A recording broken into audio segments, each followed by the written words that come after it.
Yo, what's going on, guys? Pistons fans, Heat fans, Bucks fans, Lakers fans. I don't even know who's trying to get Saddiq Bey at this point. I've always been a fan of Saddiq Bey. I mean, this guy's had like 50-point basketball games. Also, I'm in Maryland visiting my parents, and well, I'm at my mother's house right now.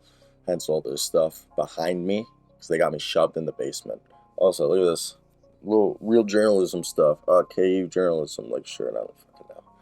I just needed a shirt. Either way, let's get right into this and let's talk about Saddiq Bey. Saddiq Bey, also, this information is coming from Jake Fischer of Yahoo Sports. The Detroit Pistons are seeking an unprotected first round pick for Saddiq. And Detroit is known to be open to making trades. The Pistons have engaged in trade talks for veterans Alec, Burks, and Nerlens Noel. But obviously, Saddiq Bey coming out probably surprised a lot of people, especially some might not have been surprised because he had been sent to the bench recently due to the fact that my co-host on the NBA show said that if you look at his stats, he actually became more inefficient every single season. But the Pistons have a big ask in return for Saddiq Bey, which I don't think it's that big, but they want an unprotected first-round pick for the third-year forward, which is like interesting because he has 1 year left on his contract, but you do get his qualifying offer / restricted free agency. He opened the year as the starter, but was moved to the bench when Detroit went to a too-big lineup to open games, and Saddiq will be extension eligible this summer. And I like Saddiq. I think there's a lot of potential there. I think Miami's a great spot for him. I think Miami should be calling up the phone. And the money's not even that hard to match up, okay? Like, if we sit here and we talked about it, the money, not that hard. And I think that's the interesting part due to the fact that I'm looking at it right here. Saddiq Bey only makes 2.95. Basically 2.6 almost. And I know Miami was one of the most prominent teams that we saw that was rumored and heard, and they could straight up offer, like, obviously they wouldn't trade Udonis Haslem, but I'm pretty sure you could get away with either, I know they're over the cap, so you definitely, I guess it would have to be Dwayne Dedman and a pick, you could get away with it right there.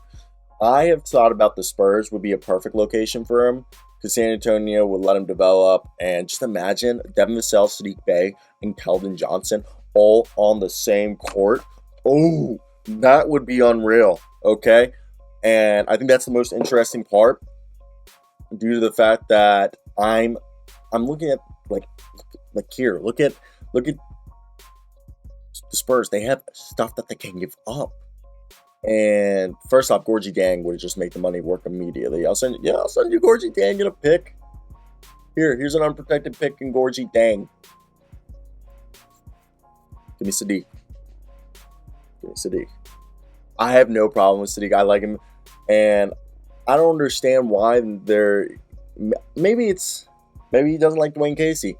I don't know if Dwayne Casey is the best coach for him either. Okay. Because there's nights like this against the Pelicans, where in 24 minutes he drops 25 points, go 9 for 17 from the field, 5 for 10 from 3. And I think, for me, he's a Villanova boy. Villanova boys always work out in the NBA usually.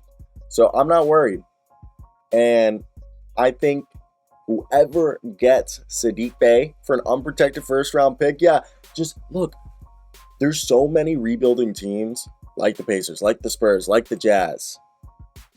Even a team like the Heat, where if you have an unprotected first from another team or even your own unprotected first in 2029, which is 7 years from now,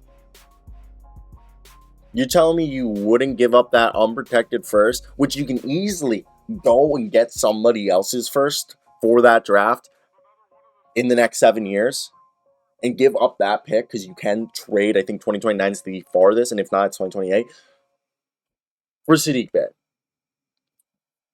Tell me I'm wrong.